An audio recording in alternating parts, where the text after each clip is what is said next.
Hello and welcome, you glorious gits, to BearlyTactical. I am Sean, and today we've got a very special faction focus. We're taking an early look at the Twisted and the Twilight DLC and how the Wood Elves have changed. So yes, a bit of a disclaimer, the key was given to me by Creative Assembly. I am massively grateful, so thank you to them. Again, with another disclaimer, I'm not a Warhammer expert, I'm not a Total War expert, I just enjoy these games and love having fun with them. If I get anything wrong, please don't hesitate to let me know, or if there's any information you think I might find interesting, again, just please let me know in the comments and I will happily try and add it or get back to you and have a little discussion about it, because I like that sort of thing. With this video, we're going to focus on the things that have changed, stuff that's been introduced, and some of the systems that have disappeared because the Wood Elves were in desperate need of a bit of an overhaul. Obviously, there is the other side to this, which is Throt as well. For Clan Mulder, I will be doing a Lord focus, my first ever Lord focus, for him, which will get released tomorrow. So if you're interested in that, please feel free to subscribe or like or whatever so you don't miss tomorrow's video as well. I will do separate videos on Dryka and the Sisters of Twilight as well. I've just got a plan into my schedule as to when I'm going to do them. With that being said, that's the longest intro I've ever done. I'm going to shut up. So who can you play as under the Wood Elves? Well, the first option is Orion. He comes with the event of the Wild Hunt, which is unique to him. He's got a leadership of +10 during forest battles, upkeep of -15% for all cavalry units. He's got a weapon strength increase of 20% for Wild Rider units in his army, and a charge bonus of +8 for Wild Rider units in his army. So he's going to be making a lot of use of the cavalry units, which are going to be made even bloody stronger. And now we have Durthu, probably one of my favourite lords in all of Warhammer. He comes with a hero recruitment cost of -50% for branch wraiths, a melee attack of +10 during forest battles. All units in Durthu's army are immune to all attrition. An upkeep cost of -30% for forest spirit units in the Lord's army, and a charge bonus of +10 for Dryads, Treekin, and Treeman units in his army. Again, he's easily one of my favourite lords in all of Warhammer, and I can't wait to see how the new DLC has changed his campaign. And now for the ladies of the moment, the Sisters of Twilight. They come with a unique event system, which is the Forge of Daith, which allows you to create and upgrade unique weapons, armor, and items offered by the Master Smith, Lord Daith. They give an ammunition increase of +10% to all armies. They give the ability of Volley of Kurnos to all Hawk Rider units. They have an upkeep cost of -15% for missile units in their army. They have a melee attack of +10 for flying units in their army, and a charge bonus of +15% for flying units in their army as well. So they're a very well-rounded legendary lord. They make good use of the ranged abilities and the range strengths of the Wood Elves. They're definitely a really interesting lord to pick. And last but no means least is the legendary lord from the FLC, Dryka. Now she's incredibly interesting because she gains an entire roster of units that are totally unique to her, which we will cover in a later video. But she comes with an upkeep cost of -10% for all Dryad, Treekin, and Treeman units in all armies, an upkeep cost of +10% for all Elf units in all armies. She starts with 1 amber. All elf units are glamoured, reducing their combat power and making them expendable, which is a really interesting thing. A public order of -5 to the local enemy province. I just completely forgot then. Weapon strength of +10 for Dryad units in her army, and melee attack of +5 for Dryad units in her army. So she's going to be very focused on the Treekin. She's not going to be really bothered about elves unless you want to use them as cannon fodder for a bit of a laugh. So how the Wood Elves play in battle is very dependent on the lord that you've chosen. If you've gone with the Sisters or you've gone with Orion, you're going to find yourself in a very similar playstyle to the High Elves, where ranged is going to be your main damage dealer out on the field. Now, you lack the artillery, which you wouldn't have a problem with as the High Elves, so you kind of end up replacing artillery with monster units, which I'm not going to complain about. Big bloody dragons. Whee! But if you choose either Draika or Durthu, I think I've pronounced them right, I'm sorry if I haven't, then you will end up being a much more melee-focused army. You won't be using many elven units because of the upkeep cost and other penalties to them, and your tree units will be significantly buffed. Now, Draika has a whole set of different units for the campaign, which I will cover in a separate video, which is solely based on her, because there's just literally too many to list in this little section. So we're going to have a look at the most notable units and what's been added in.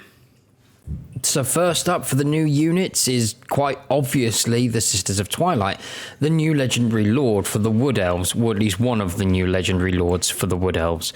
There is both of the sisters riding atop a mounted unit, which you cannot remove, by the way. It'll either be the eagle or it will be the forest dragon, which you unlock later on in the campaign. They have a brilliant ranged damage output, which is really nice. They can switch between ammunition, so they have ammunition for a larger type of monster, which is armor sundering and armor piercing, I believe. And then they have the more spread version, which is really good against infantry and causes poison, amongst a ton of other effects. So I think that's enough about them. Now we have Draika, the next legendary lord added into the Wood Elves. She's an angry tree lady who's a spellcaster, and she's a pretty damn good support lord because she has a couple of little abilities that can buff up allies around her. Buffing enemies wouldn't be a good idea, would it? She's pretty resilient, being a treekin, so she's got decent resistance to damage and that kind of thing. She's not going to be too squishy, so she's going to be an interesting one to play as. And so the last legendary lord addition for the Wood Elves, probably not as notable as the other two, but hey, this is the Spellweaver, and the name kind of says it all. It's a spellcaster that has access to various laws of magic. You have high magic, dark magic, life magic, shadow magic, and beast magic, I think. I'm sure that is all of them. It's a very well-rounded set of magics that you can use, so then you're going to be able to fit a Spellweaver in for pretty much any situation that you want. They're a very good all-rounder for a legendary lord. And now we have something else from the FLC, the Glade Captain, which is a new legendary hero. There isn't a whole lot to say about this other than the fact it's got damn good ranged potential, so sticking them in your army is never going to hurt, really. That's pretty much all I can say. And now we have Ariel, the main lady herself. She is a legendary hero, which has a lot of people conflicted, but personally, I'm not too fussed. She's a pretty damn strong hero, as you would expect. She's really nicely balanced between offensive abilities and defensive abilities. She causes terror, and from what I've been told, she's also actually unbreakable. She's a spellcaster, so her magic attack and ranged attack stuff is very good. However, melee will suffer, so don't go shoving her in the bunch of black orcs or something. It's kind of a given. Now, the standard units that have been added in. We have the Wraiths of the Frozen Heart, a Dryad unit, which is a regiment of renown. They have the ability to cause frostbite, which slows whoever they're attacking down, which is really useful for pinning people down and causing more damage with other units. They are slightly stronger as well than a standard Dryad unit, which is quite handy. And then we have the Blade Singers. These are a beefed up version of the War Dancers. They have a really good melee potential, but obviously the lack of armor means they are at a bit of a risk of being pummeled if left alone for too long. They do have some physical resistance, but not a whole bunch. And now for the Great Stag Knights. These are an upgraded version of the Wild Riders. They have an incredibly good charge bonus, and their speed is absolutely insane, especially given the fact how hard these hit. If they're used correctly, they will absolutely shred apart infantry and range units that are straggling along, and you can really cause some chaos with them. There is also a Regiment of Renown version, which has the ability of Ethereal on it, or I should say the trait of Ethereal. And now the Zotes, something that people have been looking forward to. These hulking things are really good for smashing up against cavalry and against other monster units. They are also a spellcaster which acts as a support unit, which is really damn useful. There is a Regiment of Renown version which swaps out one of the spells and gives you a bit of a beefed up version, which you can't really argue with. So the Wood Elven campaign itself, it's a bit of an odd one. It's rather a slow burner compared to other campaigns, especially in terms of economy. You have plenty of buildings that you can use, which will give you decent economy, but given the starting position and kind of your objective for the campaign and where your strengths lie, you're going to take a while getting to them. There is also several different techs which will help boost it as well, which is really nice. So once the ball gets rolling, you will have a decent income, but it's just going to take a little while to get there. So a new mechanic that's been added to the Wood Elves is the forest health system. Now, this is something that you will want to keep an eye on no matter what campaign you're playing, because it's going to be really important.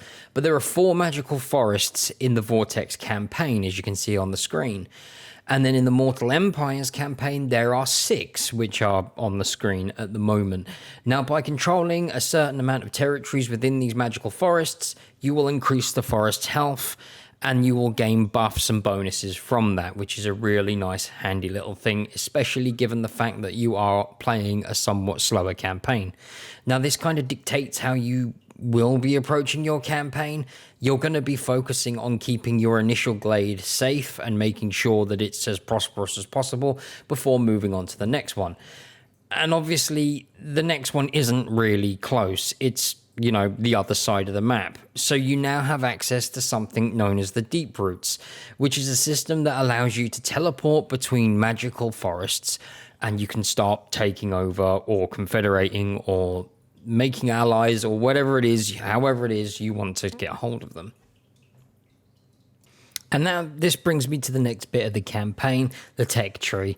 Now you can see there is quite a bit of a difference from the original Wood Elf tech tree, in which there's a load of amber missing.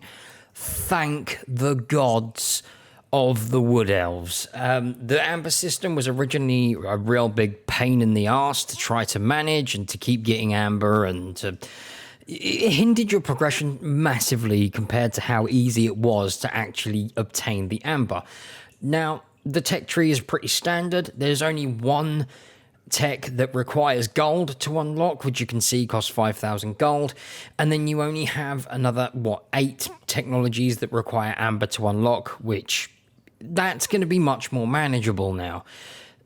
The tech tree is generally incredibly useful. It buffs your military, buffs your economy pretty damn evenly, and you can progress down it rapidly once you start getting your buffs from the forest health system, along with various other skills. So it's time to wrap it up. The Twisted and the Twilight definitely brings things that have been much needed for the Wood Elves and for the Skaven with the monster units, which you'll see tomorrow. I will be doing a Let's Play of either the Sisters of Twilight or Draika over on Twitch tonight at about 8 o'clock English time. So if you're interested in seeing that, please do pop over. We'll be sticking on easy and just having a mess around with the units and laughing at what's fun, because I think fun has been forgotten in this world at the moment. Again, thank you to Creative Assembly for chucking the key at in my general direction. I am massively grateful. If you've enjoyed it, please do feel free to subscribe or leave a like or comment or something. I'm absolutely loving putting out faction focus videos, and I'm going to keep going until I've covered every faction in Total Warhammer 2 to set me up for Total Warhammer 3 when that eventually hits us. and I will start focusing on lords as well, and maybe doing some silly battles like an entire stack of Queen Besses in the laboratory option in the battles, because that would just be ridiculously fun. But anyway, I think I've ranted enough, and this is probably my longest ever video, and I apologize for that. I will catch everyone later. So goodbye, my glorious gits.